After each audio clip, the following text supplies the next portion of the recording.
সুপ্রিয় চাকরি প্রত্যাশী, সমাজসেবা অধিদপ্তর পরীক্ষা প্রস্তুতি ২০২৬। আমরা জানি সমাজসেবা অধিদপ্তর থেকে কিন্তু প্রশ্ন আসে এবং বিগত সালে অনেক প্রশ্ন এসেছে, তাই আমরা এক মার্কও হাতছাড়া করতে চাই না। তবে চলুন জেনে আসি কি প্রশ্ন হতে পারে। প্রথম প্রশ্ন, সমাজসেবা অধিদপ্তর কত সালে প্রতিষ্ঠিত হয়? এটি ১৯৬১ সালে প্রতিষ্ঠিত হয়। সমাজসেবা অধিদপ্তর কোন মন্ত্রণালয়ের অধীনে কাজ করে? সমাজ কল্যাণ মন্ত্রণালয়ের অধীনে কাজ করে। সমাজসেবা অধিদপ্তরের প্রধান কে? প্রধান হলেন মহাপরিচালক। সমাজসেবা দিবস কত তারিখে পালিত হয়? ২রা জানুয়ারি। জাতীয় সমাজসেবা একাডেমি কোথায় অবস্থিত?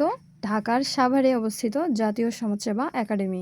বয়স্ক ভাতা কর্মসূচি চালু হয় ১৯৯৮ সালে। বিধবা ও স্বামী নিগৃহীতা মহিলা ভাতা চালু হয় ১৯৯৮ সালে। অর্থাৎ বয়স্ক ভাতা এবং বিধবা ভাতা দুটোই ১৯৯৮ সালে চালু হয়। প্রতিবন্ধী ভাতা চালু হয় ২০০৫ সালে। প্রতিবন্ধী শনাক্তকরণ কার্যক্রম কোন অধিদপ্তর পরিচালনা করে? এই প্রতিবন্ধী শনাক্তকরণের যে কার্যক্রম সমাজসেবা অধিদপ্তর পরিচালনা করে। সমাজসেবা অধিদপ্তরের ইংরেজি নাম হলো ডিপার্টমেন্ট অফ সোশ্যাল সার্ভিস বা DSS।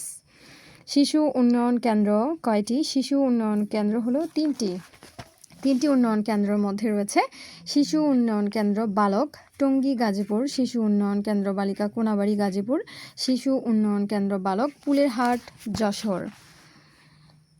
সমাজসেবা অধিদপ্তরের মাঠ পর্যায়ের প্রধান কর্মকর্তা হলেন উপজেলা সমাজসেবা কর্মকর্তা। সমাজসেবা অধিদপ্তরের জেলা পর্যায়ের কর্মকর্তা হলেন উপপরিচালক। মাঠ পর্যায়ে আলাদা আর জেলা পর্যায়ে আলাদা, ঠিক আছে। VGD কর্মসূচি পূর্ণরূপ হলো ভালনারেবল গ্রুপ ডেভেলপমেন্ট। ভিক্ষুক পুনর্বাসন কর্মসূচি বাস্তবায়ন করে সমাজসেবা অধিদপ্তর। সমাজসেবা অধিদপ্তরের স্লোগান ছিল সেবায় গড়ি মানবিক সমাজ। এটি হলো সমাজসেবা অধিদপ্তরের মূল স্লোগান। সমাজভিত্তিক প্রতিবন্ধী সেবা কর্মসূচির সংক্ষিপ্ত রূপ হলো CBR। এতিম শিশুদের জন্য সরকারি আবাসিক প্রতিষ্ঠানকে বলা হয় শিশু পরিবার। বিভাগীয় প্রধান, বিভাগীয় পরিচালক ভাতা কার্যক্রম পরিচালনা করে সমাজসেবা অধিদপ্তর। যে প্রশ্নগুলো বারবার পরীক্ষায় এসেছে, সমাজসেবা অধিদপ্তর প্রতিষ্ঠাটা এটা ১৯৬১, এটা এসেছিল। বয়স্ক ভাতা চালু ১৯৯৮, প্রতিবন্ধী ভাতা চালু ২০০৫, সমাজসেবা দিবস ২রা জানুয়ারি।